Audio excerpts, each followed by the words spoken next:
to introduce the Prime Minister of the State of Israel, Benjamin Bibi Netanyahu.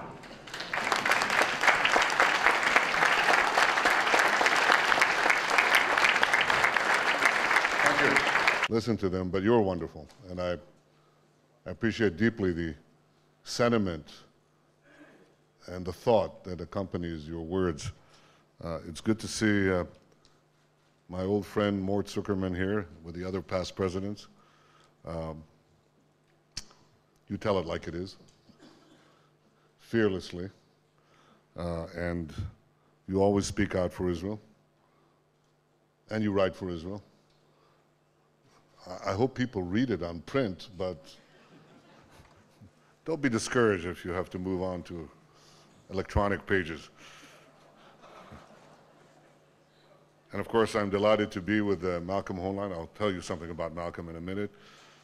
And the two distinguished ambassadors, wonderful ambassadors, the ambassador of the United States of America and Israel, Daniel Shapiro. It's good to see you, Dan. And an exceptional ambassador of France, Ambassador Christophe Bigot, who's been representing France in difficult times. I spoke to President Hollande recently and told him how much I appreciated the bold steps that France is taking against terrorism in Mali. I said we face the same threats. We do. Often the same people, same weapons even. There's one small difference. They're here. They're here. Hundreds of meters away, not thousands of kilometers away, but you know, there's a central lesson. If you don't stop them thousands of kilometers away, they get there too. To Paris, to New York, and to Washington, everywhere. And this is a global threat that we must face together with great unity and with great consistency. Unity is what we're trying to achieve here. This is what you do all the time. You have diverse organizations. Somehow you are able to put aside your differences and find common ground. And Malcolm, that's almost as hard as forming a national unity government in Israel. So we'll have to talk about this later. But we need this unity because we're facing enormous external challenges and great internal challenges. The three external challenges that we face begin with Iran. I spoke about Iran's plan to develop nuclear weapons. Its nuclear weapons program continues unabated. It's focused on enrichment, because if they can continue and complete the enrichment of high enriched uranium, then they'll have enough to produce enough material to produce a nuclear bomb. I drew a line at the UN last time I was there. They haven't crossed that line, but what they're doing is to shorten the time that it will take them to cross that line. And the way they're shortening that time is by putting in new, faster centrifuges that cut the time by 1/3, so that Iran is putting itself in a position to cross the red line and have enough material to produce one nuclear bomb's worth of highly enriched uranium. This has to be stopped for the interest of peace and security, for the interest of the entire world. How do you stop it? Well, you have to put greater pressure on them. You have to upgrade the sanctions. And they have to know that if the sanctions and diplomacy fails, they'll face a credible military threat. That's essential. Nothing else will do the job. And it's getting closer. The second challenge we face is in Syria. Syria is not one of the great economies of the world. It's not a developed country. And it certainly suffered tremendous tragedies in the last 2 years with great human cost. But this undeveloped country has the world's most developed weapons there. It has stockpiles of chemical weapons, and it has other strategic weapons, weapons that can change the balance of power in the Middle East. I've said before, and I'll say it again, we will not sit idly by and let those weapons fall in the hands of terrorists.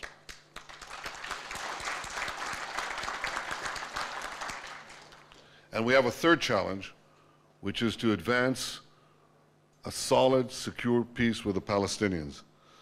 I believe that the framework for this peace is what I outline in my speech in Bar-Ilan University. 2 states for 2 peoples. A demilitarized Palestinian state that recognizes the Jewish state. I think to reach this solution, we have to negotiate in good faith. Negotiating in good faith means you don't place preconditions. In the last 4 years, the Palestinians, regrettably, have placed preconditions, time after time, precondition after precondition. And my hope is that they leave these preconditions aside and get to the negotiating table so we don't waste another 4 years. These 3 great challenges, Iran, Syria, and the pursuit of peace, are 3 of the main subjects that I intend to take up with President Obama when he comes here to visit Israel. I welcome him. I think this is a wonderful opportunity to reaffirm the strategic relationship between Israel and the United States. We have a great alliance. This is an opportunity to strengthen this alliance. I look forward to welcoming President Obama here in Jerusalem, here in Israel. We've worked together very closely, closer than perhaps meets the eye and that people know here, except a few people who are in this hall. We work together on security. We work together on diplomacy. We work together on intelligence. The United States has assisted us in Iron Dome. We've assisted the United States in some delicate matters, but that relationship is one of mutual values, mutual benefit. And when you look at the Middle East, when you look at this area and you see the great power of freedom of the United States, looking at this area, you see these swirling sands in the Middle East, and there's one solid, reliable ally of the United States, and that is the State of Israel. I think that's become more apparent. It's become more apparent than ever. And it also must be apparent to you that when we look around the world, we see one great friend, one great ally, the United States of America. Now, we also have great internal challenges. The first one is to continue the economic growth and economic stability of the State of Israel. In the last 4 years, we've done better than just about any other industrialized and developed economy. We've grown at 4%. I'm criticized for having a 4% deficit. Can you believe that? Well, I mean, you can believe that given our performance, but I know of many European countries and even non-European countries who would like to have a 4% deficit. But we have to bring it down, certainly control it. We want to secure the jobs that we've already created here. We've created hundreds of thousands of new jobs, but we have to keep on creating hundreds of thousands of new jobs to keep up with the growth rate of the Israeli population. Israel is one of the, I think it's probably the only Western country that has natural population growth, which is probably a response to the wars of Israel and to the Holocaust. Israel is, I think, the only Western country with a growing population, which means we have to keep on growing the economy. We have to do that with a responsible budget and with continual economic reforms. This is challenge number one. Challenge number two is sharing the burden more equally, the burden of national service and military service, the burden of jobs. This is something that I think has been brought to the fore. It's something I'm committed to doing. We have to do it without rupturing our society. It can be done. And the third, of course, is to bring down the cost of living. bring down the cost of living and especially the cost of housing. That too can be done. These are important tasks. I don't think they're formidable. I think they're tough, but they're doable. Last year when we spoke here, I told you of another challenge that you can put a V on because we've solved it. We were being flooded by a tide of illegal job immigrants from Africa. And the future of the Jewish state, the idea of the democratic Jewish state based on a solid Jewish majority, was being challenged by the flow of thousands of illegal job immigrants from Africa every month, and that was going to go up to thousands and many more. You could easily get to 10,000 a month. Just multiply that over a few years, and the future of the Jewish state would be imperiled. Well, we built up a barrier along the Sinai border, our border with Africa. Now, do you know how many illegal job immigrants have infiltrated into Israel's cities in the last 7 months? Anybody want to guess?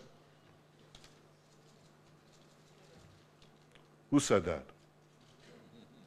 12 points. That means 12 points, but zero. Zero. So we're able to do the impossible. We're able to do great things.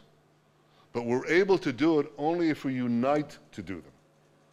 And I think the tasks that I've outlined here, the 3 extraordinary external challenges and the many internal challenges that we have, we can do this, but we have to unite.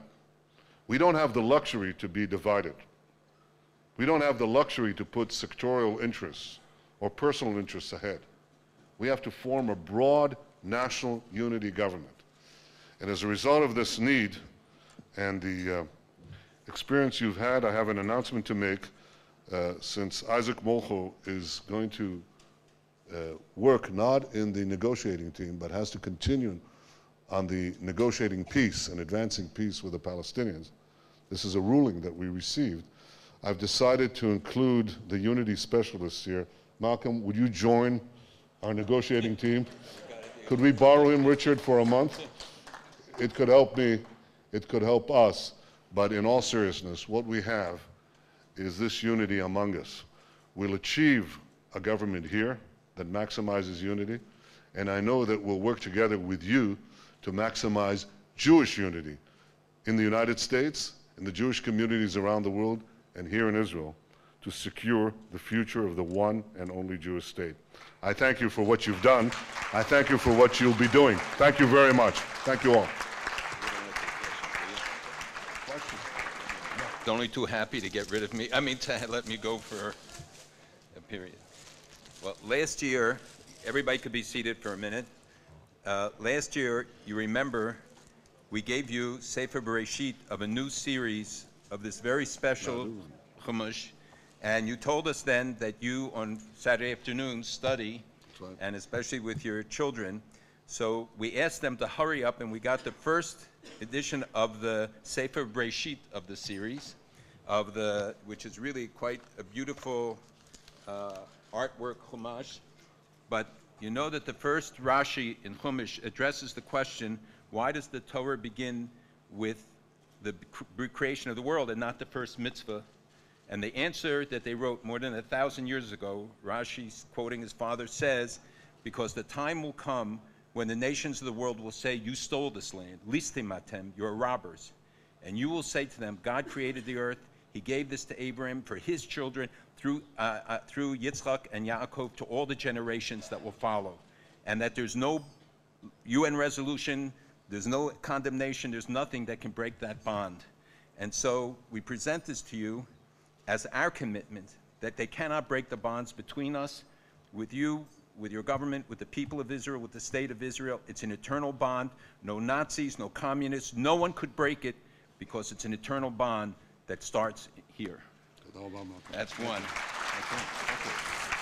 Thank you. And second, as has become our custom, when somebody wins the Super Bowl, the World Championships, so this year we got you the Ravens, the Super Bowl. Ah, I see. Straight from a southern city that we won't mention. But and I know that you always need two of them Right. to have peace at home. But for you, we also got the official Ravens cab Super Bowl with a hologram to know that it's authentic. Now, very nice. but I want you to know what Ravens really stands for: rallying all versus Iran nukes. I knew that. Now I know you're going to say Raven is spelt with an E. That's a point we can talk about, but the point is made. Thank you. Thank you, Malcolm. Thank you. Thank you, Richard. Thank you all. Thank you. Thank you for being here. More? There's more. This was actually for you too. This is Oh. the official plaque of the conference, and it says, "With admiration and appreciation for your contribution to fostering the U.S.-Israel special relationship, the theme of our mission." Toda rabah. Thank you. Thank you. I come away richer in many ways. Thank you very much. Thank you all. Did it say Richard? I said Richard. Ah, okay. All right. Thank you. Thank you very much. Thank you.